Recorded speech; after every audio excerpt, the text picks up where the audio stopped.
These behaviors are causing people to make poor decisions.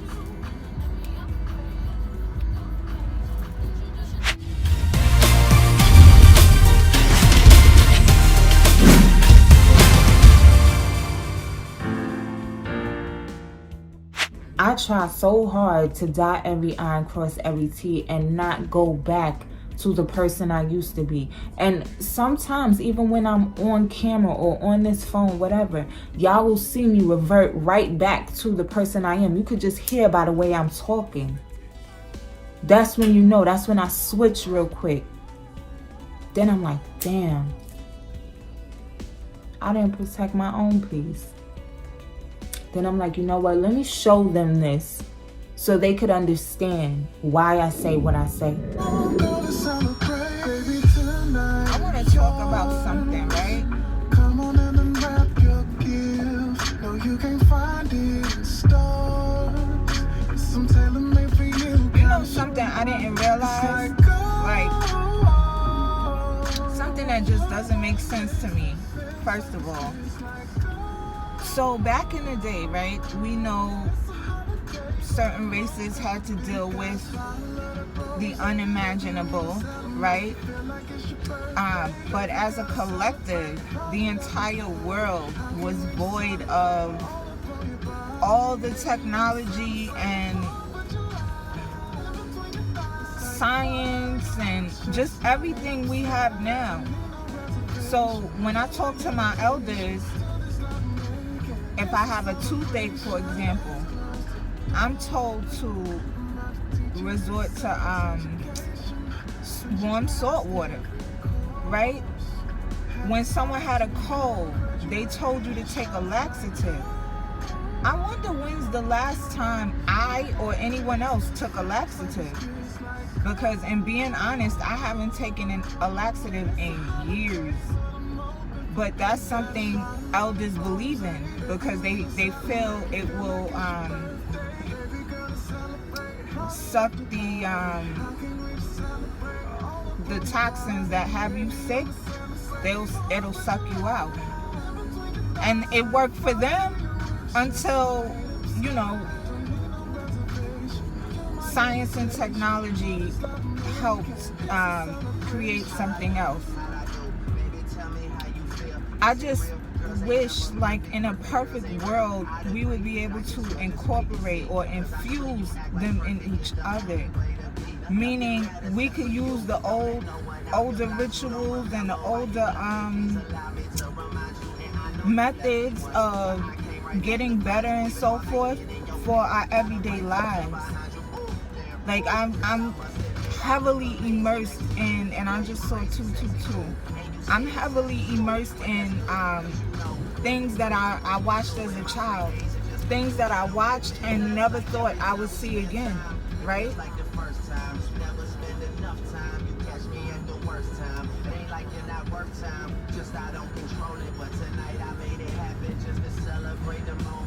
Give it up one time. Yo, I like this song.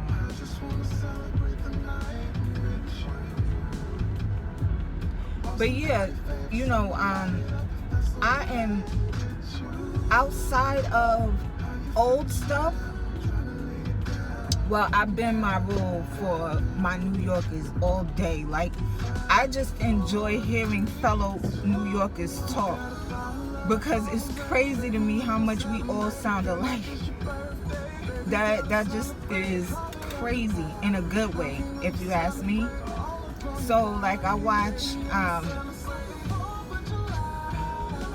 not even gonna say it anymore, but I watch shows from my New York people, and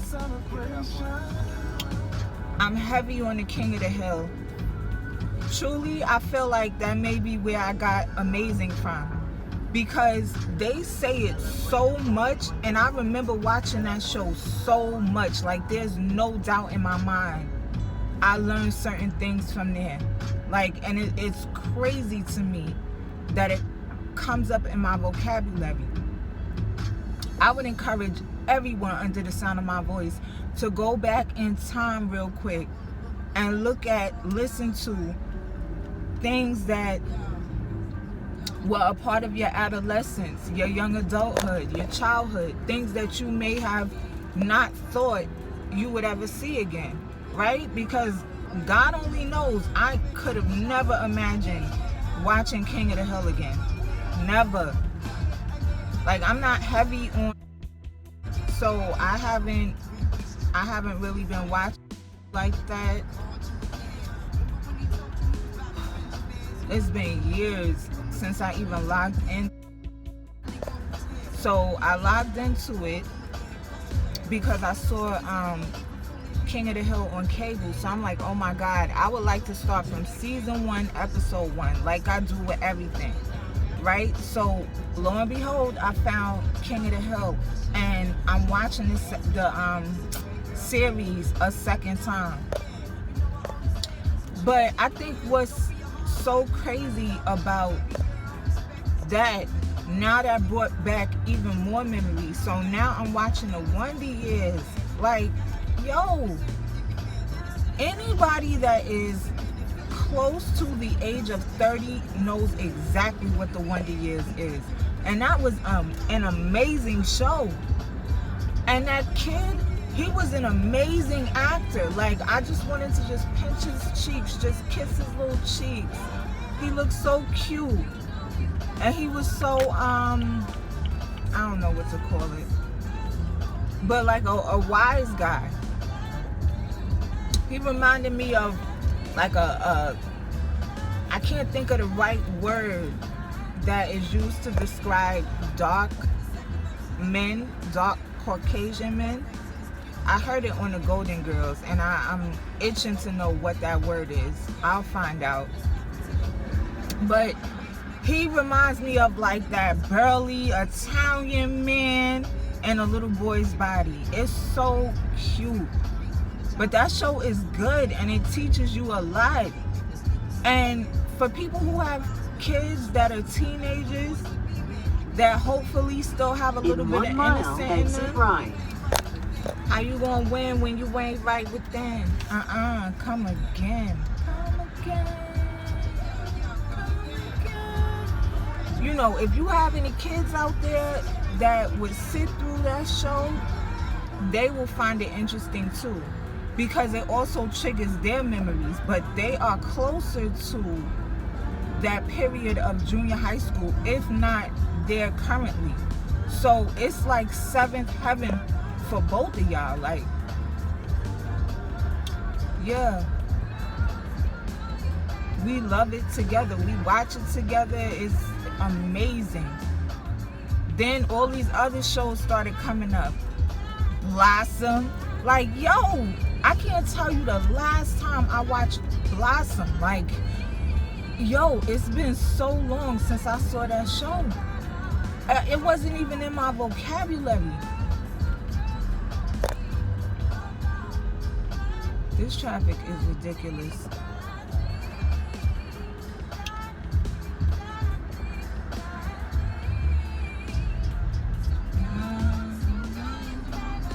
So yeah, like, I just find it so interesting, and I'm looking at other people bug out because they on social media all the time, and they digesting all this negative shit that causes you to be jealous and ungrateful for life and so forth. I'm so glad. I am so grateful to God. I promise you, I'm so grateful. He helped me know what it was, because God only knows where I would be if I didn't make the decision to fall back from social media, fall back from negativity, however that may look for you. I don't know where I'd be, because that stuff it's not a good look. Thank you. Yeah, it's not a good look. And then you could have dangerous thoughts and all that. Like, I don't have time for all that. I have a lot going on as it is. I'm in school. I'm working. I'm a mother. I have a disability. Like, I don't need to add anything else to that roster. Truly. Follow the road for 3/4 of a mile.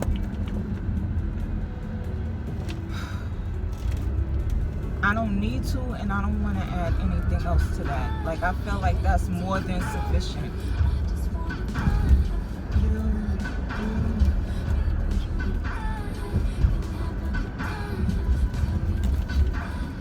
I just want to be with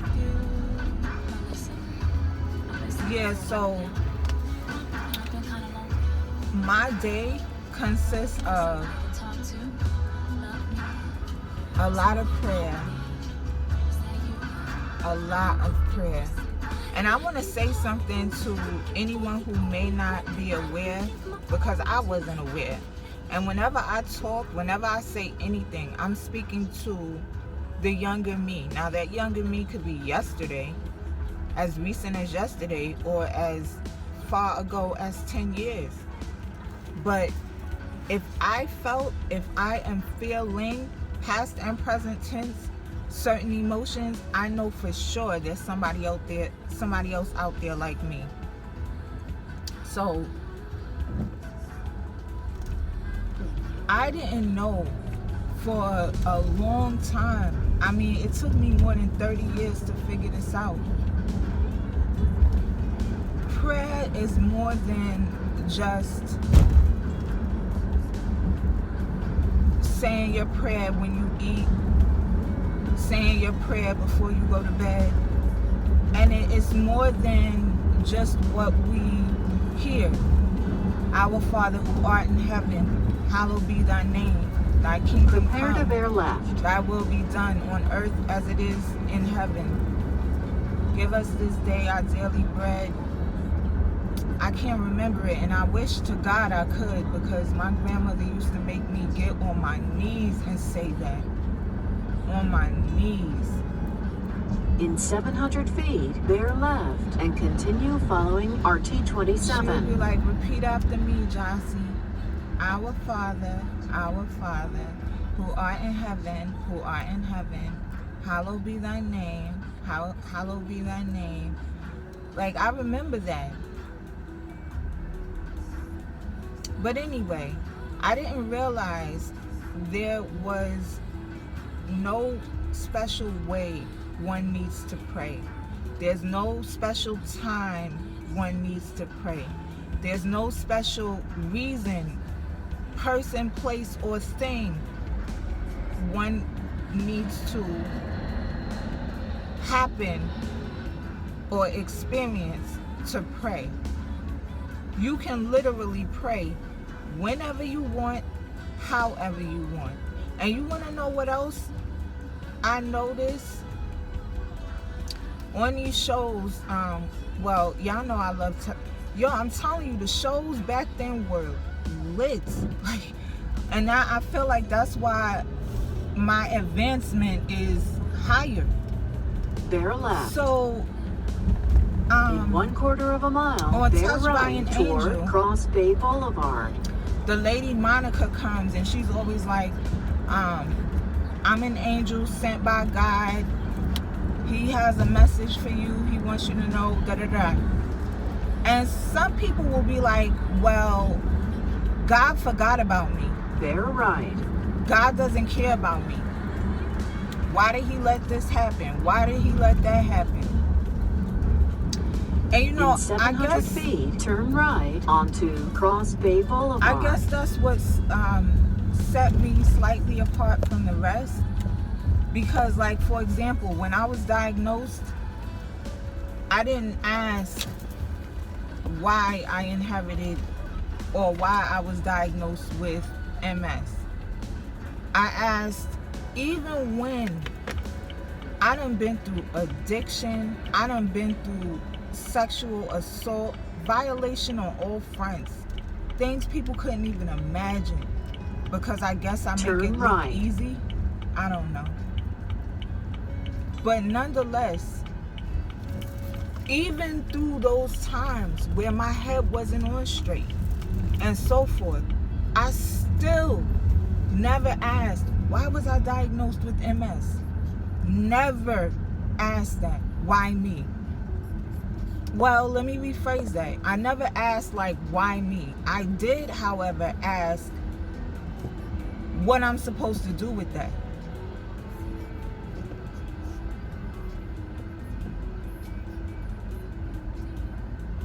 What would you like me to do with this diagnosis, God?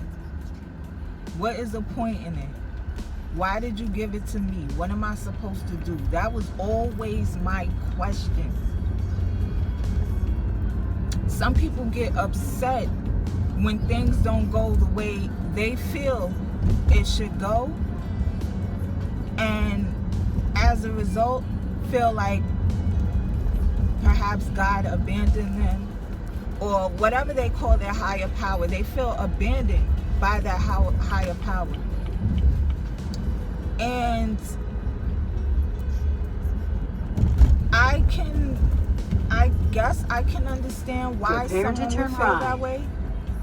But at the same time, it's like, as someone who has gone through that firsthand, I can attest to that not being how religion works. You have to show you are faithful, show you are committed. And it's more than just thanking him when things are great. It's more than in 1/4 of a mile, being turn upset into the and first street saying, on the right, then bear right. Being upset and saying, oh, F that, or anything like that. No, that's actually the opposite of what should happen. When those things happen, it's up to you to run towards him, even more so. You know? And I know it's easier said than done. I've been there too. But I can attest to things changing drastically from the moment you do. From the moment you really be on some like, God, you are in control. I trust you. Try not to have fear. It's not going to be easy. We are human. So nothing is going to be easily done. We are not God. We are not Christ. We are none of the above. So it's almost expected for one to be apprehensive or be slightly fearful. But that's when you just keep having to ask God to show you the way. Ask God for prayer. Ask God to help you. All the things I heard, all the things that were said about me as a child, I made a promise to myself that would no longer be the case. Oh yeah, you think I'm stupid? I'll show you. Oh yeah, you think I'm ugly? I'll show you. Oh, you think I'm fat? I'll show you. In essence, making people have to eat their words. Everybody. Everybody. Turn into the first street on the right. Every time they see me, have to eat their words. Everybody.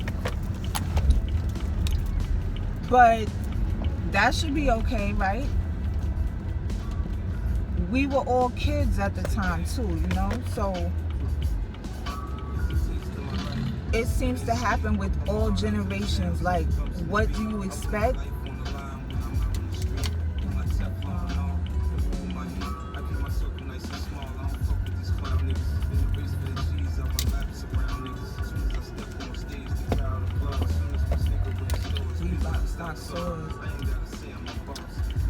But yeah, like I was saying, everything, if somebody, oh, let me say this too.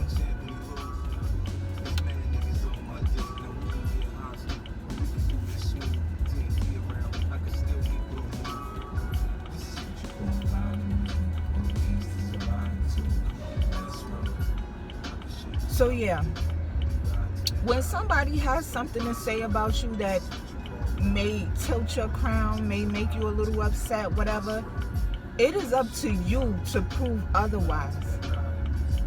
You know what I'm saying? Like, there's always a misconception with each other. Like, that's just what it is. People are always going to misconceive you, think you're one way when you're really not.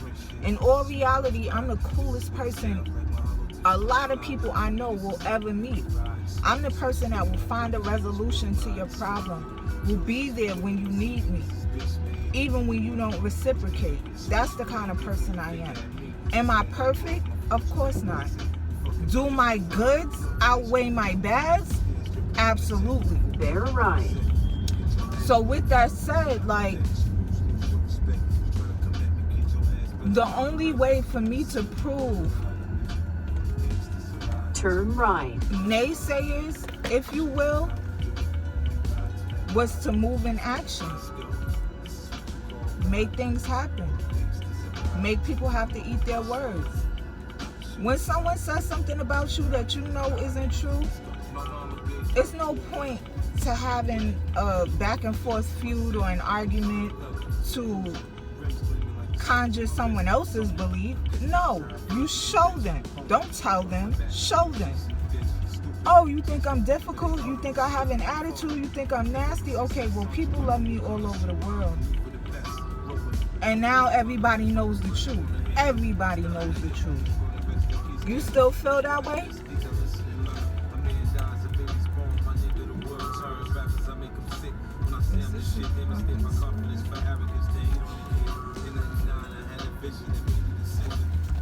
It's against my religion. Now I'm caked up. What? You have reached your destination. Your destination is on the left.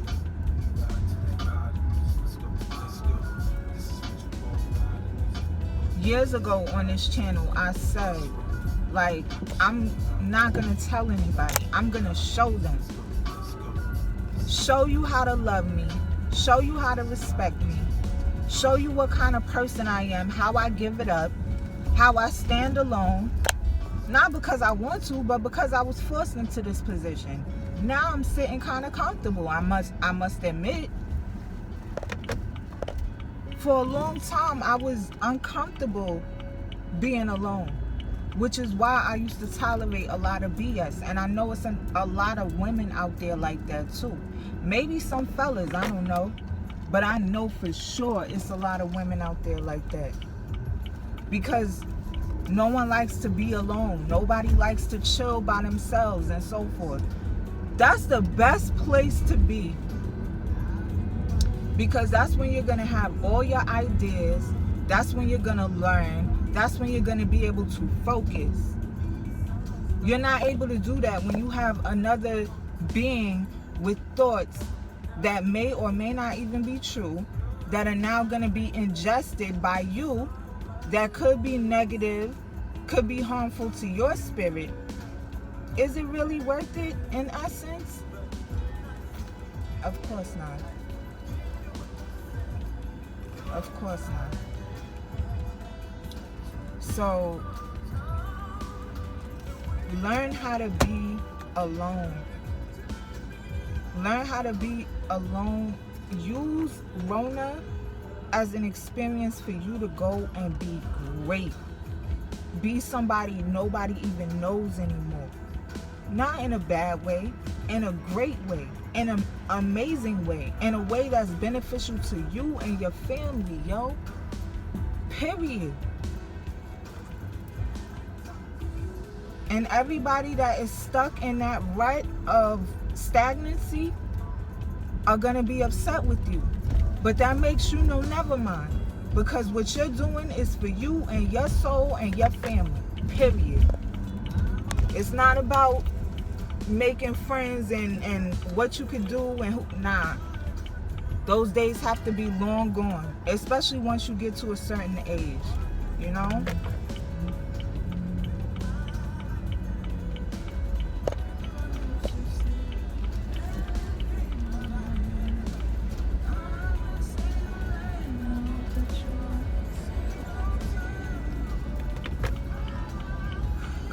Little kitties, they all walking from school, I guess.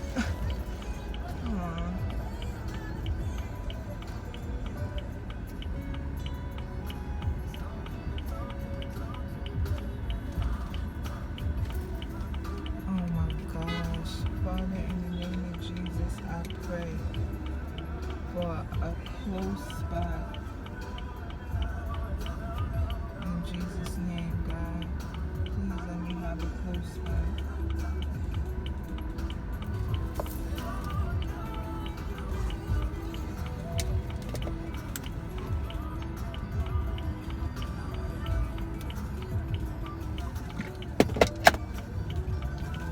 I should have brought more tea. Those are addictions that I want to work on too, by the way. This tea has been in my life more than 30 years, yo. It is a secret recipe. I'm warm. It's a secret recipe. It's a special recipe. It's a recipe that I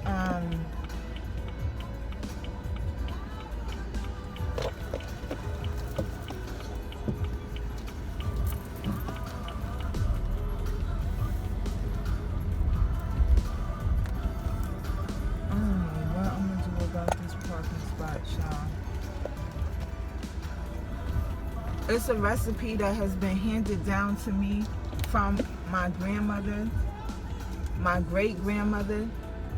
Well, perhaps my great-grandmother. I'm not sure about that. But certainly my grandmother, my mother to me. Like, we all like our tea a certain way, you know, and it means a lot to us. It tastes amazing. That's why I drink it so much. But it's not just me. See, I know it may seem like it's just me because I'm the one that's on the camera. But no, everybody drinks that tea. And it used to be like a treat almost.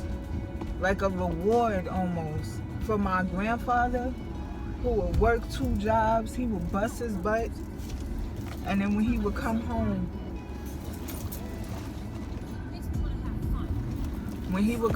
from work, boom, he would have some tea waiting for him.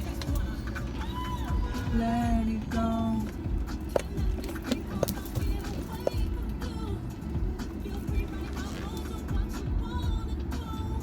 And, yo, everybody loves that tea.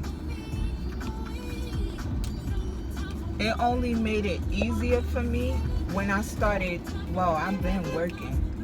But I don't know why at earlier jobs I didn't bring it to work. I don't think I was drinking it as often as I am now. But, yo, I love tea. And I gotta do better. Period. I really don't want to give my tea up, yo. That's something I can't wait to give my husband and my kids, you know, like for our Sunday dinners and all that. Like, that's what I look forward to. So I really don't want to have to give it up entirely. But I certainly can't be drinking it as frequently as I do. And I'm aware of that.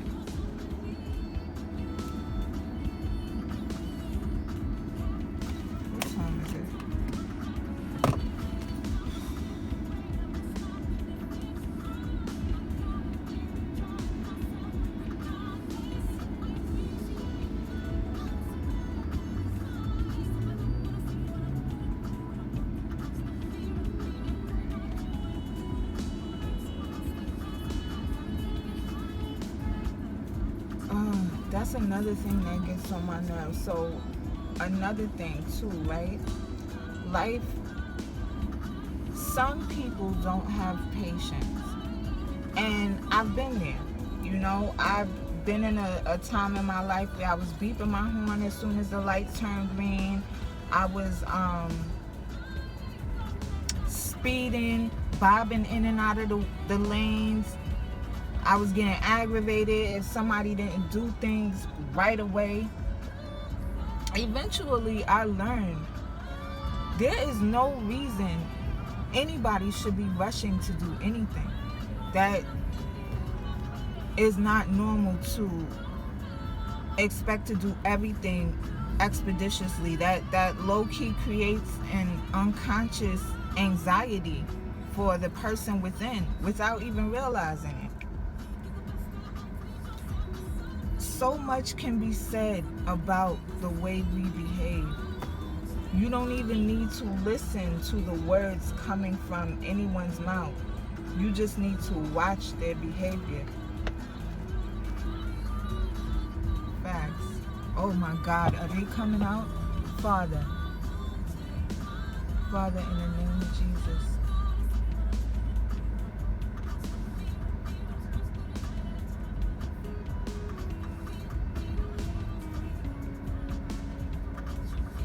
Father, please let me get a spot within the next 10 minutes, God. In Jesus' name I pray.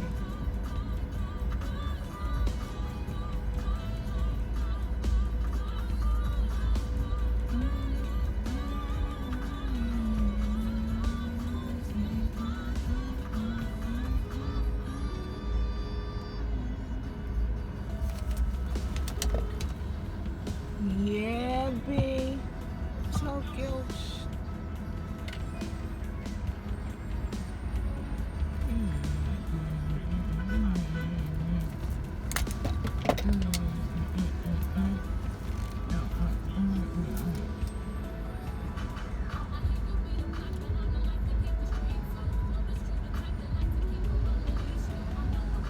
But I'm alone for a reason. Believe me. Don't doubt yourself. Trust me, you need me. What you think they all mad at me for? Yeah, so I feel like a lot of people are selfish. A lot of people are in a rush to go nowhere fast. You know, years ago, my senior was telling his son, slow down and let the world catch up with you. I hope you see this video, King, and I hope you remember when he said that, because I do.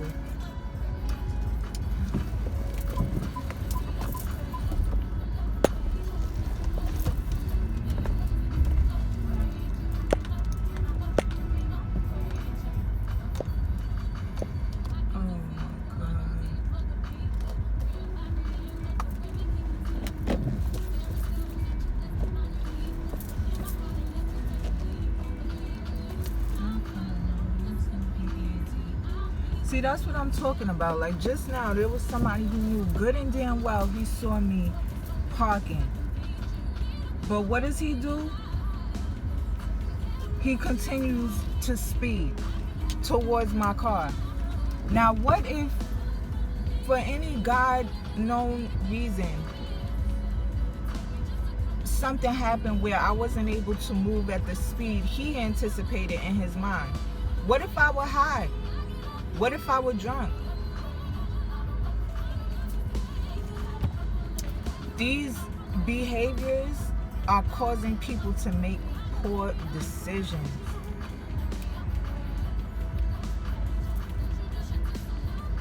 This is why I just stay to myself in my little cocoon and do boring SAT that people don't enjoy. Well, some do.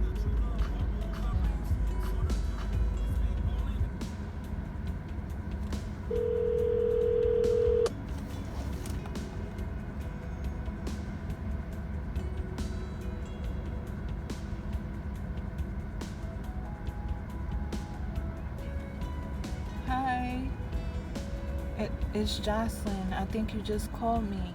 You ready? I'm calling because somebody just called me from this number. I gotta think about this because I don't want to say something I'll regret. So I gotta sit in these emotions real quick, and I'll come back, because now this is how you handle aggravation. You know what I'm saying? I'll be back.